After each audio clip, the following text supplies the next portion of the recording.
नवरात्रि का शाब्दिक अर्थ है 9 रातें। इन 9 रातों की गिनती अमावस्या के अगले दिन से की जाती है। चंद्र चक्र के इन पहले 9 दिनों को स्त्री प्रधान माना जाता है। यह देवी के लिए एक विशेष समय है जो ईश्वर की स्त्री प्रकृति का प्रतिनिधित्व करती है। यह 9 नवरात्रों में विधि पूर्वक व्रत करें। यदि दिन भर व्रत न कर सके तो एक समय का भोजन करें। यह नवरात्र व्रत संपूर्ण कामनाओं को पूर्ण करने वाला है। इसके करने से मनुष्य की संपूर्ण विपत्तियां दूर हो जाती हैं और घर में समृद्धि की वृद्धि होती है। समस्त पापों से छुटकारा मिल जाता है। यदि व्रत करने वाला मनुष्य सारे दिन उपवास न कर सके तो एक समय भोजन करे, साथ ही नवरात्र व्रत की कथा का श्रवण करे। तो आइए आज की इस कहानी में हम आपको नवरात्रि व्रत कथा सुनाते हैं। प्राचीन काल में एक ब्राह्मण रहता था। वह ब्राह्मण माँ जगदम्बा का परम भक्त था। वो नित्य प्रति माँ दुर्गा की पूजा अर्चना करता था। उस ब्राह्मण की अति संस्कारवान और सुंदर सुमति नाम की कन्या थी। जब वह ब्राह्मण दुर्गा माँ की पूजा अर्चना करता तो वह कन्या भी वहाँ उपस्थित रहती थी। एक रोज वह कन्या अपनी सहेलियों के साथ खेलते हुए पूजा में उपस्थित होना भूल गई। अपनी कन्या द्वारा की गई इस गलती से ब्राह्मण को उस पर क्रोध हुआ। क्रोध करके उसने अपनी कन्या से कहा कि आज तुमने भगवती का पूजन नहीं किया, मैं तुम पर रुष्ट हूँ। अब मैं तुम्हारा विवाह किसी कुष्ठ रोगी या दरिद्र व्यक्ति से करूंगा। पिता द्वारा कहे गए इन शब्दों से सुमति आहत हो गई और अपने पिता से बोली, मैं आपकी कन्या हूँ, हर तरह से मैं आपके अधीन हूँ। जिससे आपकी इच्छा हो मेरा विवाह उसी से कर देना, परंतु मुझे वही मिलेगा जो मेरे भाग्य में लिखा होगा। ये मुझे पूर्ण विश्वास है।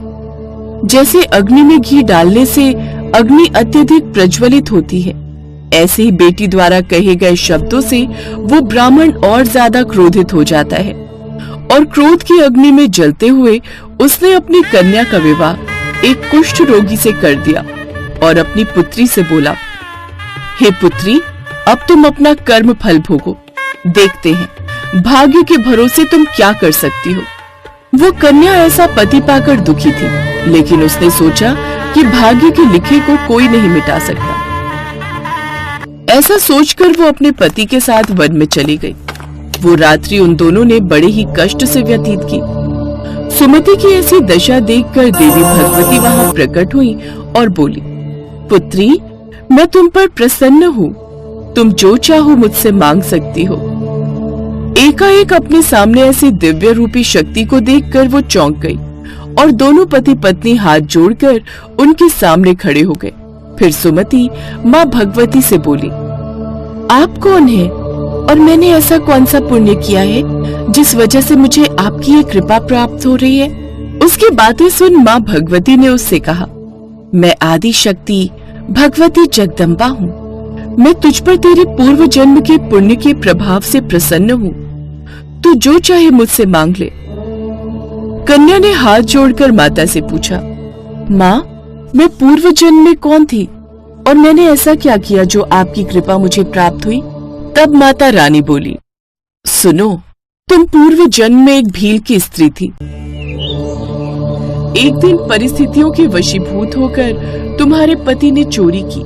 चोरी करने के पश्चात राजा के सैनिक उसके साथ साथ तुम्हें भी ले गए और ले जाकर कारागृह में डाल दिया। वहाँ तुम दोनों 9 दिनों तक रहे। उस दौरान तुम दोनों ने न भोजन किया न जल ग्रहण किया। वो समय मेरे नवरात्रों का था और तुम पूरे 9 दिनों तक मेरी आराधना करती रही। कुछ भी न खाने पीने के कारण तुम्हारे द्वारा मेरा व्रत हो गया। उस समय तुमसे जो व्रत हुआ उसके प्रभाव से प्रसन्न होकर मैं तुम्हें मनवांछित फल प्राप्त करने का आशीर्वाद देती हूँ। तुम्हारी जो इच्छा हो मांग लो। फिर सुमति बोली, माँ, अगर आप मुझ पर प्रसन्न हो तो आप मेरे पति को कोढ़ मुक्त करो। ऐसा सुनकर माता बोली, उन दिनों जो तुमने व्रत किया था उस दिन का एक व्रत का पुण्य पति का कोढ़ दूर करने के लिए अर्पण कर दो। उस पुण्य के प्रभाव से तेरे सुनकर वो कन्या बड़ी प्रसन्न हुई। फिर पल भर में उसका पति पूरी तरह कोढ़मुक्त और निरोग हो गया और अब वो बहुत ही सुंदर और कांतिवान हो गया।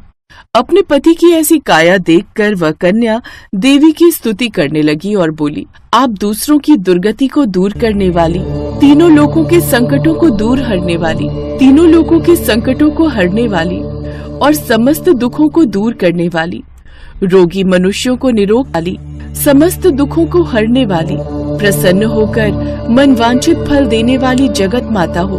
मुझ निरपराध को मेरे पिता के तिरस्कार से मैं वन में घूम रही हूँ और अब आपकी कृपा ने मेरा उद्धार किया है। हे देवी, मैं आपको प्रणाम करती हूँ, आप मेरी रक्षा करना।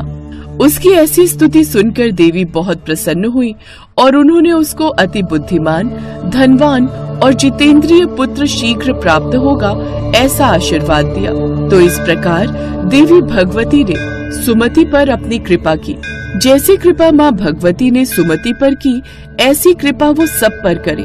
दोस्तों, जो भी इस व्रत को भक्ति पूर्वक करता है वो भौतिक सुखों को भोगकर अंत में मोक्ष को प्राप्त करता है। जय माँ दुर्गा। नवरात्रि पूजा विधि। सबसे पहले पूजन स्थल पर चौकी लगा ले और इस पर लाल रंग का कपड़ा बिछा ले। अब इस चौकी पर कुछ अक्षत यानी बिना टूटे चावल रखें और इस पर देवी दुर्गा जी की प्रतिमा या चित्र स्थापित करें। अब एक लोटे या कलश में शुद्ध जल भर ले, इसके अंदर एक सिक्का डालें। अब इसके ऊपर चावल से भरी एक प्लेट रख दे। इस कलश को माता की प्रतिमा के बाएं ओर 9 दिनों के लिए रख दे। इसे आपको रोज स्थापित नहीं करना है। इसके पश्चात आप पूजन स्थल पर गणपति जी की प्रतिमा को विराजमान करें। अगर आपके पास प्रतिमा नहीं है तो सुपारी के रूप में भी बप्पा जी को विराजमान कर सकते हैं। भगवान गणेश और देवी दुर्गा जी पर पुष्प से शुद्ध जल का छिड़काव करें। अगर आप अखंड ज्योत नहीं जला पा रहे हैं तो आप केवल घी का दीपक जला लें। दीप प्रज्वलित करने के बाद गणेश जी, माता रानी, कलश और दीपक को हल्दी कुमकुम का तिलक लगाएं।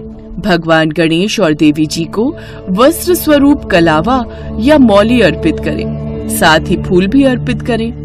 माता दुर्गा को श्रृंगार एक लाल चुनरी या लाल वस्त्र अवश्य चढ़ाएं। भोग में बताशे, मिश्री और फल अर्पित कर सकते हैं। हवन के स्थान पर आप एक मिट्टी के पात्र या बड़े दीपक में कपूर जला लें और इसमें लौंग का एक जोड़ा जरूर रख दें। कुछ लोग लौंग के 2 जोड़े भी अग्नि में डालते हैं। यह हवन माता को दिखाएं और पूरे घर में भी दिखाएं। इससे सकारात्मक ऊर्जा आती है। यह 9 दिनों तक रोज जलाएं। फिर अष्टमी या नवमी पर माँ को हलवा पूरी और छोले का भोग लगाएं।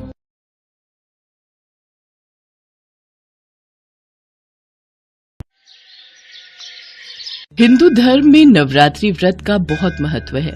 चैत्र नवरात्रि व्रत चैत्र माह यानी कि मार्च और अप्रैल माह के बीच में आते हैं।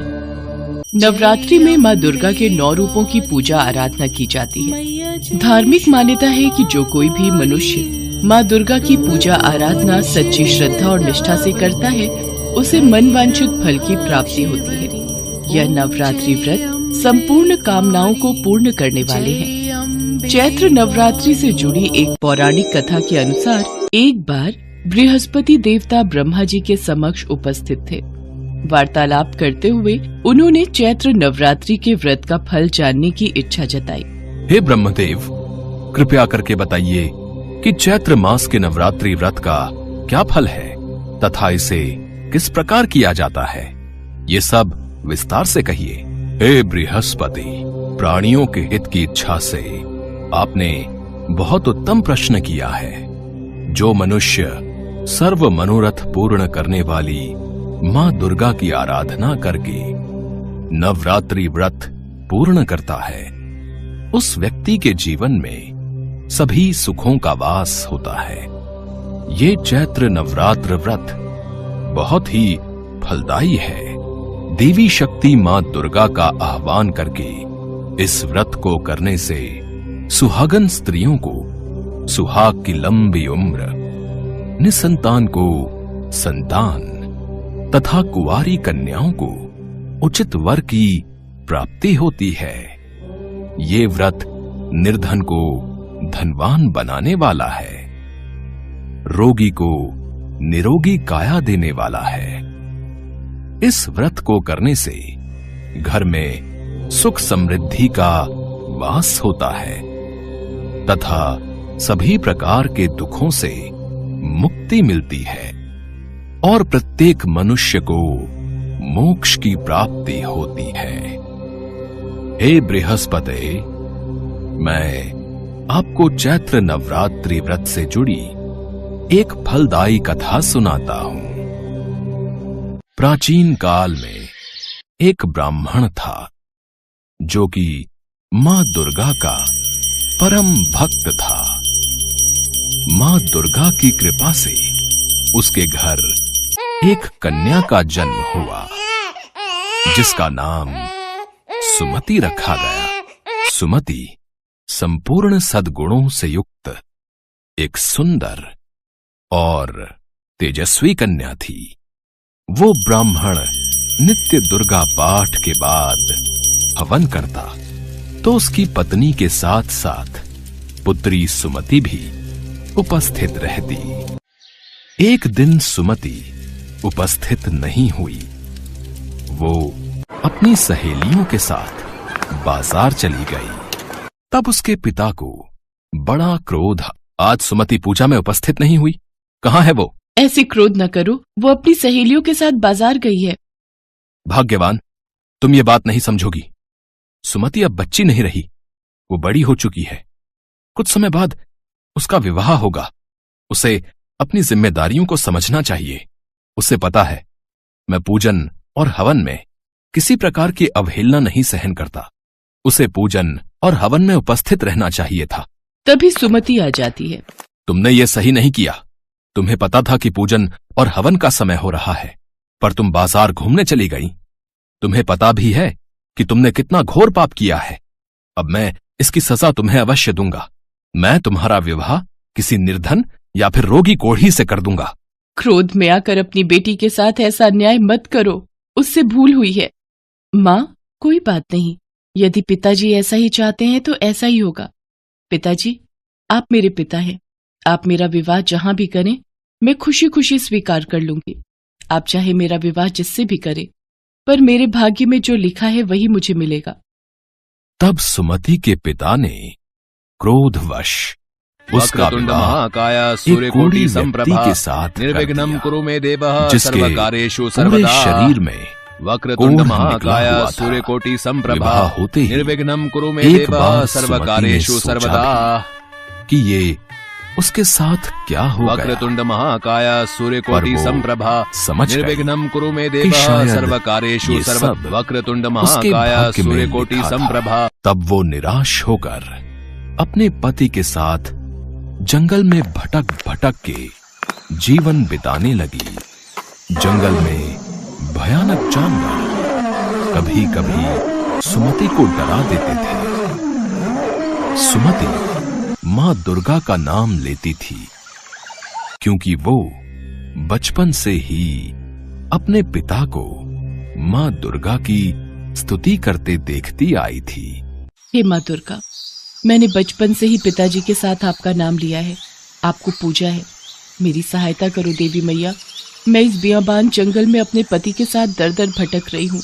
मेरी विनती सुनो मैया। तब सुमति की प्रार्थना सुनकर देवी भगवती प्रकट हुई और सुमति से वरदान मांगने को कहा। हे पुत्री, मैं तुमसे प्रसन्न हूँ। मुझसे जो चाहे वरदान मांग लो। हे आदिशक्ति माँ जगदम्बा, कहते हैं आपका नाम लेने से ही दुखियों के दुख दूर हो जाते हैं। मैया मेरी सहायता करो, मैं बहुत दुखों से गुजर रही हूँ। मैं जानती हूँ पुत्री, इसीलिए तो मैं तुम्हारी सहायता के लिए आई हूँ। मैं तुम्हारे पिछले जन्म में किए गए अच्छे कर्मों का फल तुम्हें प्रदान करूंगी। पुत्री, तुम पूर्व जन्म में एक पतिव्रता स्त्री थी। एक बार तुम्हारे पति ने चोरी की थी। उस चोरी के अपराध में तुम्हारे पति को सजा मिली थी। अपने पति को सजा से मुक्त करवाने और सही राह पर लाने हेतु तुमने 9 दिन भूख और प्यास में व्यतीत किए थे। वो समय चैत्र नवरात्रि का समय था। तब तुमने न कुछ खाया न ही जल ग्रहण किया। तुमने 9 दिन मेरे चैत्र नवरात्रि व्रत पूरे विधि विधान से संपूर्ण किए थे। इसलिए तुम्हारे पूर्व जन्म के अच्छे कर्मों के फल स्वरूप इस जन्म में मैं तुम्हारे उन्हीं 9 दिनों के व्रत का मनोवांछित फल दूंगी। मांगो पुत्री, तुम्हें क्या चाहिए? हे ममतामयी माँ कल्याणी, अगर आप मुझ पर प्रसन्न हैं, तो हे माता, आप मेरे पति का कोढ़ दूर कर दो। पुत्री, मैं तुम्हारी इच्छा अवश्य पूर्ण करूंगी। तुम्हारे पति की रोगी काया निरोगी हो जाएगी। और फिर देवी दुर्गा ने सुमति के पति का कोढ़ दूर कर दिया। सुमति का पति स्वस्थ और निरोगी काया का हो गया। मां दुर्गा ने सुमति को संतान प्राप्ति का वरदान दिया। इतने फलदायी चैत्र नवरात्रि का प्रभाव देखकर सुमति ने मां दुर्गा से विनती की कि वे उसे इस जन्म में भी चैत्र नवरात्रि व्रत रखने और उससे प्राप्त होने वाले विशेष फल का महत्व बताएं। हे मैया, कृपा करके मुझे चैत्र नवरात्रि व्रत पर मिलने वाले फल का विस्तार से वर्णन करें। हे पुत्री, मैं तुम्हें समस्त पापों और दोषों का नाश करने वाली नवरात्रि व्रत की विधि बतलाती हूँ, जिसे सुनने मात्र से ही मोक्ष का मार्ग सुलभ हो जाता है। और फिर मां दुर्गा ने सुमति को चैत्र नवरात्रि व्रत से मिलने वाले फल का वर्णन किया और उसके पश्चात सुमति और उसके पति को सुख समृद्धि का आशीर्वाद देकर मां दुर्गा अंतर ध्यान हो गई। सुमति अपने पति के साथ वापस अपने गांव लौट आई। अपनी पुत्री को क्रोध में अपशब्द कहकर पुत्री का विवाह एक कोढ़ी के साथ करने की वजह से ब्राह्मण भी पश्चाताप की अग्नि में जल रहा था। अपनी पुत्री और दामाद को सकुशल लौटा देख वे और उनकी पत्नी बहुत खुश होते हैं। सुमति अपने माता पिता को मां दुर्गा से प्राप्त फल के बारे में बताती है, जिसे सुनकर ब्राह्मण और ब्राह्मणी भी बहुत प्रसन्न होते हैं और वो भी मां दुर्गा को धन्यवाद करते हैं। ब्राह्मण अपनी भूल के लिए मां दुर्गा से क्षमा प्रार्थना करता है। हे बृहस्पति देव, संपूर्ण पापों का नाश करने वाले चैत्र नवरात्रि व्रत जो भी मनुष्य नियम अनुसार पूर्ण करता है, उसके सभी मनोरथ पूर्ण होते हैं। इसमें तनिक भी संदेह नहीं है। इन 9 दिनों में जो कुछ दान आदि दिया जाता है, उसका करोड़ों गुना फल मिलता है। हे बृहस्पति, जो मनुष्य या स्त्री इस व्रत को भक्ति पूर्वक करता है, वो इस लोक में नाना प्रकार के सुखों को भोगकर अंत में मोक्ष की प्राप्ति करता है। हे ब्रह्मदेव, इतने प्रभावशाली और फलदायी चैत्र नवरात्रि व्रत का महत्व सुनाकर आपने इस संपूर्ण सृष्टि को धन्य कर दिया। इसके पश्चात सभी देवता माँ दुर्गा का गुणगान करने लगे। सचमुच माँ दुर्गा के नवरात्रि व्रत इतने फलदायी हैं कि केवल मनुष्य ही नहीं बल्कि देवता भी माँ दुर्गा की स्तुति कर उनका आशीर्वाद प्राप्त करते हैं।